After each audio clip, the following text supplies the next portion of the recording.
আসসালামু আলাইকুম। আমার নাম তামান্না আক্তার। আমি একজন কাতার প্রবাসী স্ত্রী।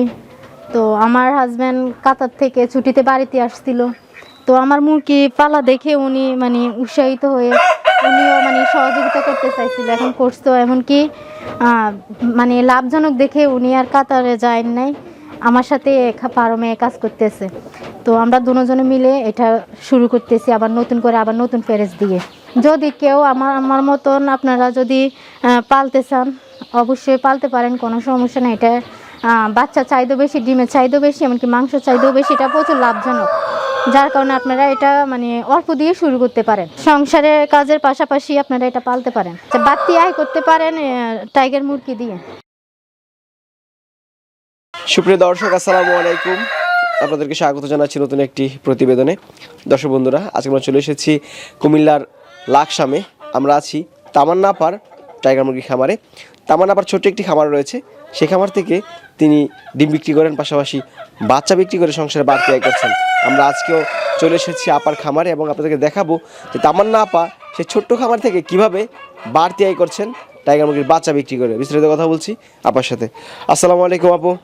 ওয়ালাইকুম সালাম। আসসালামু আলাইকুম। ওয়ালাইকুম আসসালাম, কেমন আছেন? আলহামদুলিল্লাহ, ভালো আছেন? আলহামদুলিল্লাহ, আমি অনেক ভালো আছি। আপা, আপনার কোলে দেখতে পাচ্ছি বিশাল বড় এক মুরগ রয়েছে, টাইগারের মুরগ। জি, টাইগার।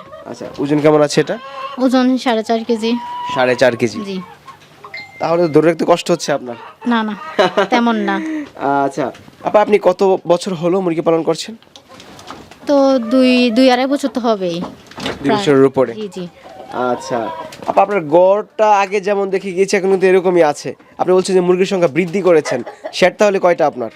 আমার সেট এটা নিয়ে ধরেন না, ছোট একটা বাচ্চার একটা আছে, এমনকি এটা আছে, আর একটা নতুন করে প্যানেজ তৈরি করতেছি, এখানে একটা আছে। মোট 3টা এখন বর্তমানে। 3টা শেড রয়েছে? জি জি। প্রথম তো ছোট্ট একটা ঘর দিয়ে শুরু করেছিলেন? জি জি, ছোট্ট। আচ্ছা, বর্তমানে কতগুলো আছে মুরগি? প্যানেজ বর্তমানে কম আছে, কারণ আমি নতুন করে প্যানেজ তৈরি করতেছি, যার কারণে এটা কম। এনে বর্তমানে 100 কম আছে।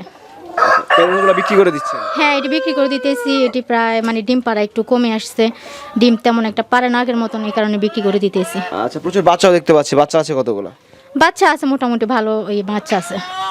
আচ্ছা আপা, আপনি বলছিলেন যে এগুলা 17 মাস যাবত ডিম পারছে। আমি কিন্তু প্রথমে শুনে অবাক হয়েছিলাম যে টাইগার মুরগি তো এতদিন আসলে ডিম দেয় না সাধারণত। বাচ্চা মুরগি বর্তমানে আপনার 18 মাস ডিম দিবে। 15 মাসের পরে একটু কমাইলে 18 মাস পর্যন্ত ডিম পারে। এখন কত পার্সেন্ট ডিম পাচ্ছে? এখন তেমন একটা না, 50% পাইতে একটু কষ্ট হয়ে যায়, এই আর কি। তাহলে তো এই মুরগি বেশি দিন রাখা যাবে না? না না, 18 মাস পরে মুরগি ডিম একটু কম পারে, ওই সময় সেল করে দেওয়াই ভালো। আচ্ছা, এগুলো এখন কেজি হিসেবে বিক্রি করে দেবেন? হ্যাঁ হ্যাঁ, কেজি হিসেবে বিক্রি করে দিন। বিক্রি করতে কোনো সমস্যা হয় না তো? না না, কোনো সমস্যা। এটা চাহিদা বেশি, মাংস চাহিদা একটু বেশি। এটি কত টাকা কেজি বিক্রি করতে পারেন? এটি তো এখন বর্তমানে 400 টাকা বিভিন্ন জায়গাতে বিক্রি করে, আমিও করতেছি। 400 টাকা কেজি? জি জি, 400 টাকায় কেজি। তাহলে প্যারেন্টস তৈরি করতে যে টাকা খরচ হয়েছিল, এখন তো মুরগি বিক্রির সময় আপনার সে টাকাটা উঠে যাবে মনে হচ্ছে? হ্যাঁ, অবশ্যই অবশ্যই, এটা তো উঠে তো যাবে, কারণ এটা মাংস চাহিদা অতিরিক্ত বেশি, এমনকি এটার চাহিদাও বেশি। বাচ্চারও কিন্তু ব্যাপক চাহিদা আছে? বাচ্চা তো অবশ্যই চাহিদা আছে, ডিমেরও চাহিদা আছে এটা। আপা, আপনার ভিডিও প্রচার করার পরে অনেকেই মন্তব্য করেছিল যে এত ছোট্ট একটি খামার থেকে তামান্না আপা কিভাবে বাড়তি আয় করছেন সংসারের জন্য, এটা আসলে সম্ভব কিভাবে? এটা সম্ভব, আমি সংসারের পাশাপাশি দেখা যাইতেছে অনেক সময় বসে থাকি, তো চিন্তা ভাবনা করলাম যে এটা একটু পালি, দেখি কি করা যায় না করা যায়। পরবর্তী পালছি, দেখি আলহামদুলিল্লাহ ভালোই, এখনো তো পালতেছি, আলহামদুলিল্লাহ সর্বদিক দিয়ে ভালো দেখতেছি। আসলে আপা, মনে ইচ্ছা থাকলে কিন্তু আসলে উপায় হয়। জি জি, ইচ্ছা থাকলে উপায় হয় এটাই। আপনি টাইগার মুরগি পালন করতে গিয়ে কি কি সমস্যার সম্মুখীন হয়েছিলেন? এটা তেমন একটা সমস্যার সম্মুখীন হয়নি, একটু ঠান্ডার একটু সমস্যা করছিলাম, ওষুধ দিলে সমস্যার সমাধান হয়ে যায়। এটা ভ্যাকসিনটা মেন, ভ্যাকসিনটা করাইলে আর কোনো সমস্যা এত একটা পড়তে হয় না। আচ্ছা, আপনি কি কি ভ্যাকসিন করেছিলেন এই প্যারেন্টস মুরগিকে? আমি এটার মধ্যে রানীক্ষেত করছিলাম, গাম্বুরও করছিলাম, এমনকি যা যা ভ্যাকসিন করা লাগে আমি সব ভ্যাকসিনই করছি। আচ্ছা, আপনি কি ট্রেনিং নিয়েছেন? না না, আমি ট্রেনিং নিই নেই। ট্রেনিং না নিয়েও খামার করা যায়? জি জি, অবশ্যই। যার থেকে মুরগি আনছি তার থেকে একটু পরামর্শ নিয়েছিলাম, সে বলে দিছিল, আমি পালছি, এই আর কি। টাইগার মুরগি পালনের সুবিধা কি কি আছে? সুবিধা এটা আপনার দ্রুত বৃদ্ধি পায়, এমনকি মাংস সুস্বাদু, ডিমও পারে ভালো, এমনকি আপনার বাচ্চা চাহিদাও বেশি, যার কারণে এটা সুবিধাই মনে করি। আচ্ছা, তো আপনি এখান থেকে তো বাচ্চা বিক্রি করতেন এবং ডিমও বিক্রি করতেন। হ্যাঁ হ্যাঁ, বাচ্চা ডিম দুটোটাই বিক্রি করতাম, তবে ডিম পাড়ার ধরেন না মোটামুটি ডিম যে সময় পারছে ভালো, ওই সময় আমি আর ডিম বিক্রি করি না, বাচ্চাই বিক্রি করছি। আচ্ছা, ইনকিউবেটরে তো ডিমও আছে এখন অনেক। হ্যাঁ আছে আছে। আচ্ছা, এখন যে ডিমগুলো আছে সেই ডিমগুলো আপনার এই প্যারেন্টসেরই ডিম? হ্যাঁ হ্যাঁ, এই প্যারেন্টসের ডিম, আর নতুন প্যারেন্টস এখনো ডিম পারে নাই। নতুন প্যারেন্টস রেডি করেছেন? হ্যাঁ রেডি করতেছি, এখনো পারে নাই ডিম।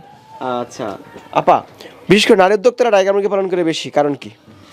তারা মনে করে ঘরের সংসারের পাশাপাশি বসে থেকে কি লাভ, যার কারণে মুরগিটা একটু মানে এরা বাঁচি নিছে, পালতেছে, ভালো দেখছে এই কারণেই। পরিশ্রমটা কি কম?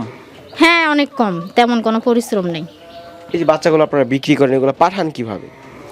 এটা আমরা ধরেন না প্রবাসী বউরা যারা আছি তারা তো আর যাই দিয়ে আসতে পারি না, অনেক সময় দেখা যাইতেছে মানে একটা ডেলিভারি ম্যান রাখি দিই, ওরা নিয়ে নিয়ে আসে, আবার বাড়িতে এসে দেখে শুনে প্যারেন্টস দেখে, আমরা আবার প্যারেন্টস দেখাই, মানে প্যারেন্টস দেখে শুনে নিয়ে যায়। বাচ্চা বিক্রি করতে কোনো সমস্যা? না না, কোনো সমস্যা নেই, বরকে চাহিদা বেশি থাকে বাচ্চার। আচ্ছা, বাচ্চা কত করে বিক্রি করছেন? বাচ্চা এখন বিভিন্ন জায়গায় যত করে বিক্রি করে, আমি তার থেকে একটু কমে বিক্রি করি, আবার অনেক সময় দেখা যাইতেছে মানে একটু বেশি হয়ে যায়, এটা মানে সময়ের ইয়ে চাহিদার উপর নির্ভর করে। ইয়ে। আচ্ছা, অনেক নারী উদ্যোক্তারা চায় তারাও টাইগার মুরগি পালন করতে, তাদের উদ্দেশ্যে আপনি কি বলবেন? তাদের উদ্দেশ্য বলবো, আপনারা ঘরে না বসে থেকে অবশ্যই মুরগি পালতে পারেন, এটা নিয়ে কোনো আপনারা চিন্তা করবেন না, কোনো মানে এত একটা সমস্যায় পড়বেন না, রোগ জীবাণু এটার মধ্যে তেমন একটা হয় না, ভ্যাকসিনটা করাইলেই সমস্যার সমাধান হয়ে যায়, এত একটা সমস্যা হয় না। আচ্ছা, আপনার স্বামী তো প্রবাসী ছিল? হ্যাঁ ছিল। এখন উনি দেশে এসে আর প্রবাসে যায়নি, কারণ কি? উনি দেখছে এটাতে মোটামুটি ভালো একটা ইয়াতে আসছে, এমনকি আমরা ভাড়াইতেছি, দুজনে মিলে ভাড়াইতেছি, এই কারণে উনি আর যায় নাই, এটাতে মানে ইয়াতে রয়েছে।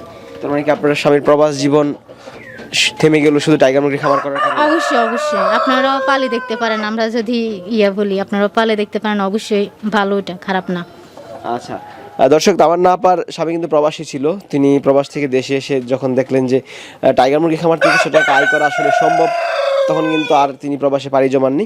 তারা স্বামী স্ত্রী দুজন মিলে এখন এই মুরগি খামারটি পরিচালনা করছেন। আচ্ছা আপা, আপনার উদ্যোগকে আমরা সাধুবাদ জানাই, অসংখ্য ধন্যবাদ সময় দেওয়ার জন্য। ভালো থাকুন, আসসালামু আলাইকুম। আসসালামু আলাইকুম।